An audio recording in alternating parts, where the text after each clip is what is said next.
आप कहने गए ना, आप एक बात बोले कि जितने भी यहाँ पे आए कलाकार हम सपोर्ट किए, एक कलाकार का हम नाम नहीं लेंगे, वो भी मेरे साथ रहती थी।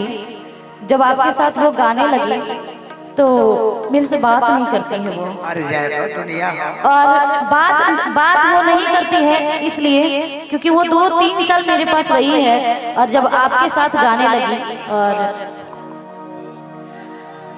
है केहू ना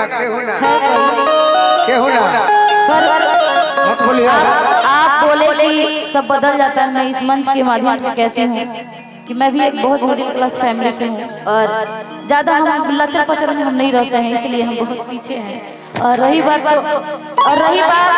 कि एक होता है ना कि आज यहाँ कल वहाँ चलो चलते बने, तो हमारे कहने का मतलब क्या है गार्जियन, आप समझिए। आज जितने आदमी हमारे कान में आके एगो कान बहिर हो गइल बा, एगो कान हो बहिर होखे वाला बा। बलिया जिला में गोली लागल बाह में एगो छाती में, काहे खातिर? समाज के सुने खातिर। कहने का मतलब क्या है कि हम ऐसा कलाकार बने बाद में, पहले कलाकार से अच्छा इंसान बने। तो इंसान बनना जरूरी होता है। आपको इसलिए समझाते हैं कि खूब आगे बढ़िए, लेकिन घमंड नहीं पाले कोई हो। ये बात सही है, जिसमें हो जाता हम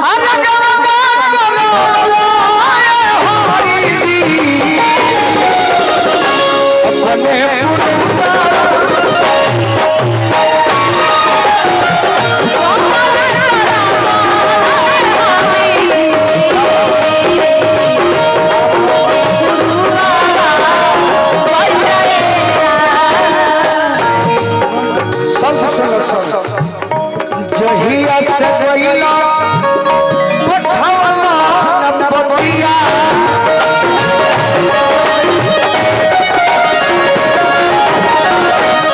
रही याद तारा के गावे के कहतनी।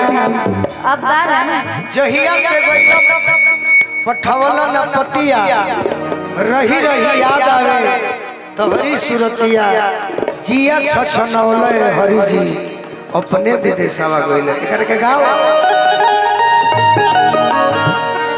और ये आगे वाला जो लाइन गाए बड़ा सुंदर, आइए कहेंगे क्या? गावना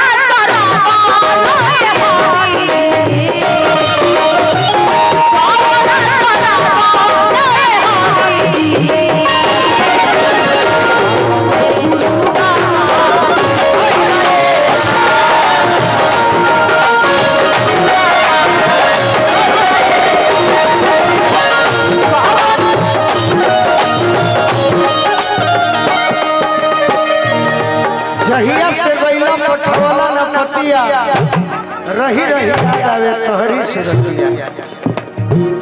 जहिया से गइला पठवला न पतिया,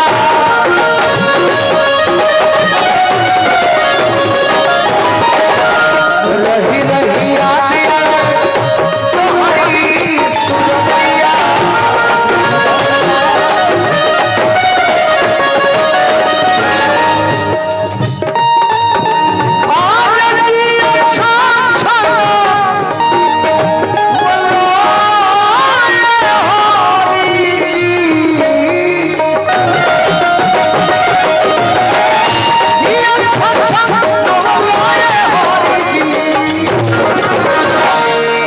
अरे अपने पुरुबा अरे गइले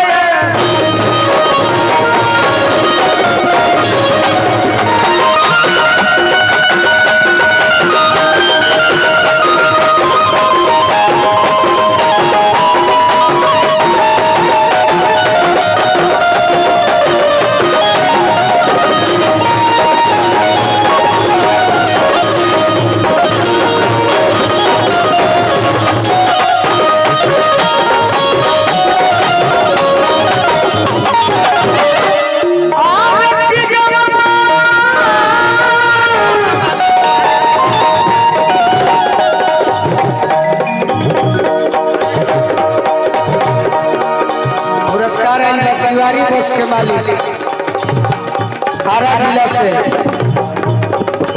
तिवारी बस परिश्रम।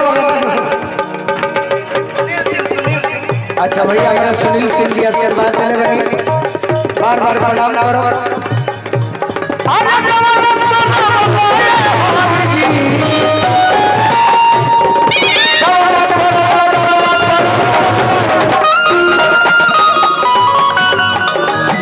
अरे गवाला गवाला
चढ़ा सकता आइए विवाह चढ़े कोई अपन काम देखो।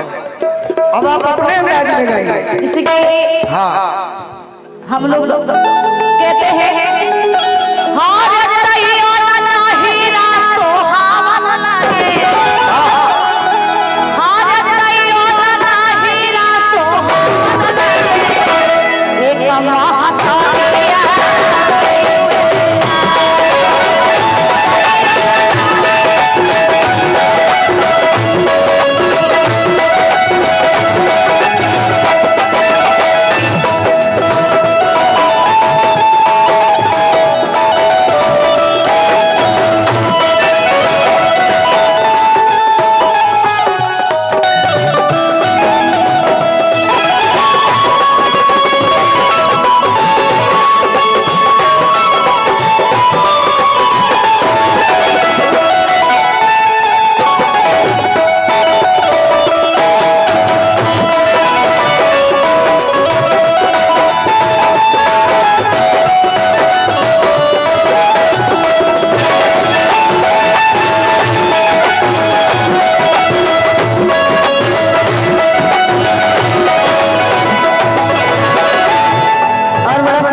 हमारे को लोग खींच ली। नहीं आइए हम नहीं भी गाते तो लोग मेरा फोटो चढ़ाते। आप गाइए बहुत सुंदर बहुत सुंदर। देखिए आज हम आपसे पहली बार मतलब गा रहे हैं आपके सामने पहली बार और बहुत ही अच्छा गा रहे हैं। हम चाहेंगे थोड़ा सा आइए, हम हैं आपका इंतजार थोड़ा सा आइए, थोड़ा मूड बनने दीजिए। आइए ना मूड बनने में टाइम लगता है। देखिए सारे लोग बोल रहे हैं, हम नहीं जितने आगे के बैठे लोग हैं सारे लोग बोल रहे हैं आइए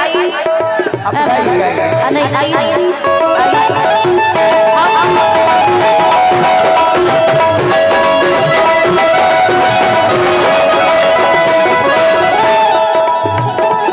क्या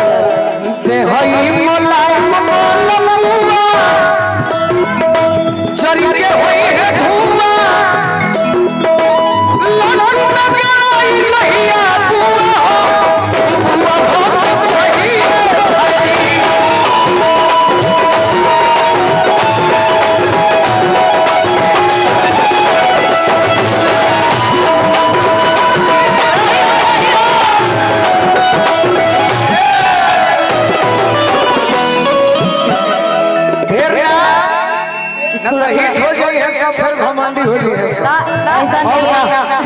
अब नहीं ऐसा नहीं है गोलू जी मैं ये सरस्वती का मंच है और मैं भरी मंच में कहती हूँ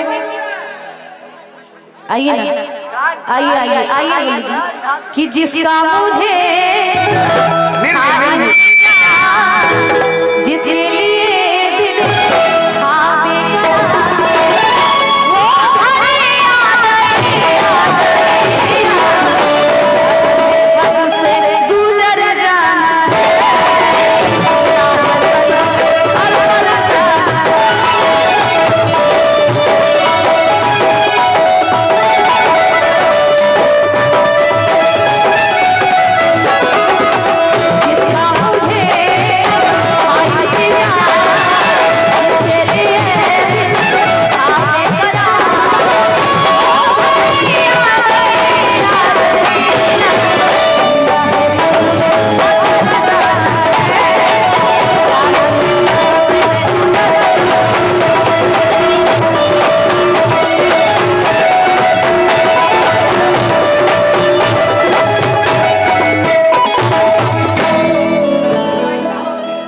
गाना ही है तो एक हम आपसे आग्रह करेंगे जी एक भरत शर्मा जी का गाना है और जो माहौल है जी आपका गायकी मुझे बहुत पसंद आया और हम झूठा किसी का बड़ाई नहीं करते और आज तक ऐसा कोई कलाकार नहीं है जिनके साथ हम नहीं गाए हैं और सपोर्ट ही किए हैं।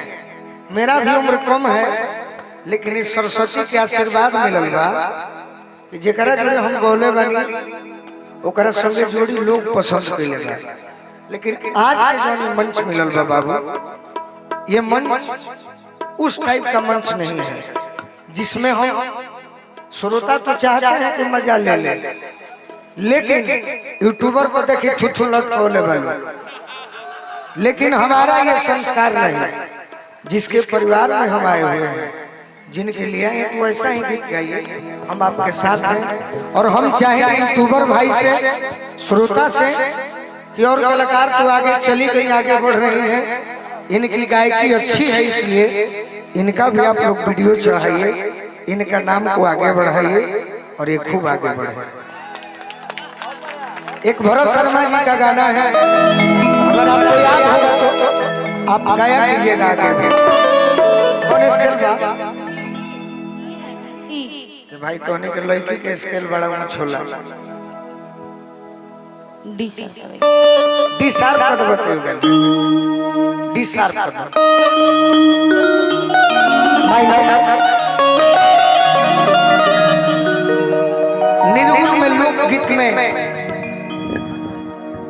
ये गाना आप जरूर याद कीजिए